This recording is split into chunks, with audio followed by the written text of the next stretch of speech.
Hello gang, this is Muck and I'm here with another video about Sea of Conquest, Pirate War. Is it blazing or drowning, one better than the other? Let's find out, but first, if you like my video, don't forget to like it after watching it, I'll be very grateful. Let's start by explaining that both are DOT type damage, which stands for damage over time. That is, they will keep doing damage beyond the initial damage inflicted in the moment of the hit. We already saw the indicated ships, set of parts and heroes for each type of damage in the previous video, which I leave the link for you in the information box of the video. In Sea of Conquest, the heroes cannot be reset as in other games, and that way recovering what was invested on them. So we must choose well where to use the experience we get to not make a mistake and to keep our heroes to the max.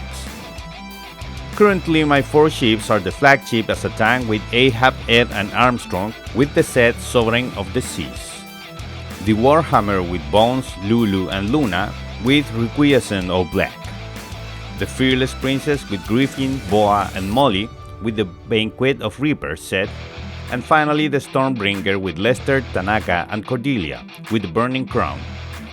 I did some tests to compare blazing and drowning damage, as well as the legendary heroes available for each damage. I made attacks on level 39 armed freighters with each formation of my fleet and tried to put the heroes at the same level as best as possible. The only difference will be that Tanaka already has 3 stars compared to Adeline, but captains Lester and Barnacle are at the same level. The first attack is with my current fleet, which I called Blazing. The second one will be switching the Stormbringer to a drowning setup, so we call it Drowning, using Barnacle, Lulu as a first mate and Adeline as a gunner. I brought Lulu here since Cordelia should be on the ship with most attack power, and on paper that is the Warhammer. This set will be the Rupturer of the Abyss. The third test will be going back to the Blazing setup, but this time switching Tanaka's trinket for his sword that increase a plus 12% the blazing damage, the one we get for free from the S2 quest. I will call it Katana Blazing.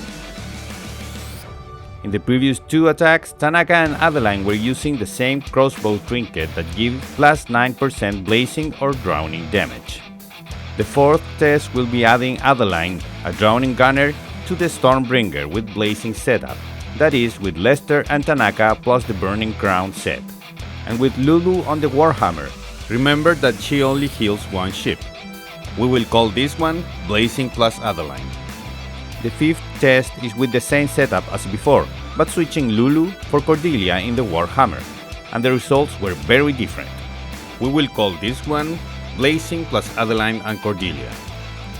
The last test was switching the Warhammer for the Crimson Sentinel with a drowning crew, placing Lulu in the Sentinel and Cordelia in the Stormbringer since there Tanaka is the first mate as well as Lulu, and Cordelia allows me to place her as a gunner. This one will be Blazing plus Drowning. Let me introduce you who's sponsoring this video.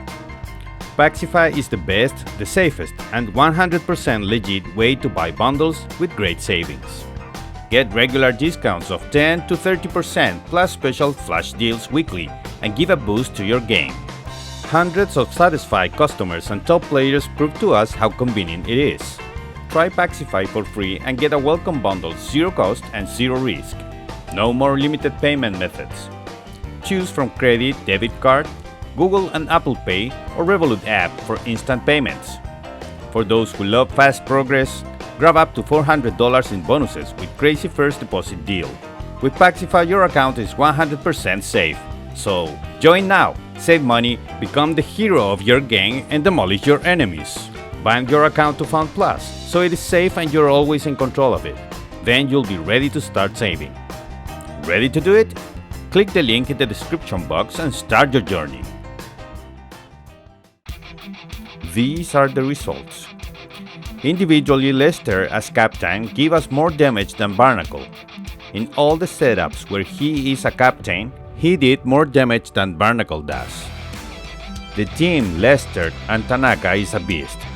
Both of them together, only in the Blazing formation, produce 6% less damage than the Fearless Princess formation, which is my highest damage ship, and with 3 attack heroes. Also considering that Tanaka was not using his trinket. In the other setups, they deal more damage than the Princess, and obviously, they produce more damage than Barnacle and Adeline together. The Stormbringer had its highest damage in the Blazing plus Adeline setup, followed by the Blazing plus Drowning setup. But if we consider that in the first one the Stormbringer was sunk, then the best performance was in the Blazing plus Drowning setup. Regarding its synergy with the rest of the fleet, when the flagship had the most remaining health points after the combat was in the setup with both DOT ships together, that is, switching the Warhammer for the Crimson Sentinel with the Drowning setup. It is followed by the Blazing plus Adeline setup where, yes, the Stormbringer was sunk. And then the Blazing plus Adeline, but this time with Cordelia in the Warhammer instead of Lulu. Regarding remaining health points of the fleet, the best results was obtained by the 2 Blazing setups where Cordelia was on the Stormbringer as gunner, followed by the Drowning setup and the one with the Blazing plus Drowning. The highest damage inflicted as a fleet was by the Blazing setup, followed by the Drowning setup and then the Blazing plus Drowning setup. If we again put a score from 1 to 6 for the total damage inflicted by the fleet, for the remaining health point of the flagship and the entire fleet, the best score was for the Blazing setup, then the Blazing plus Drowning setup. The lowest scores were both setups in which I added Adeline as a gunner to the Stormbringer along with Lester and Tanaka. These results are interesting since the Burning plus Drowning setup is when my fleet had the lowest combat power. Considering also that the Crimson Sentinel ship is epic and is only level 21, compared to the Warhammer which is legendary and level 22.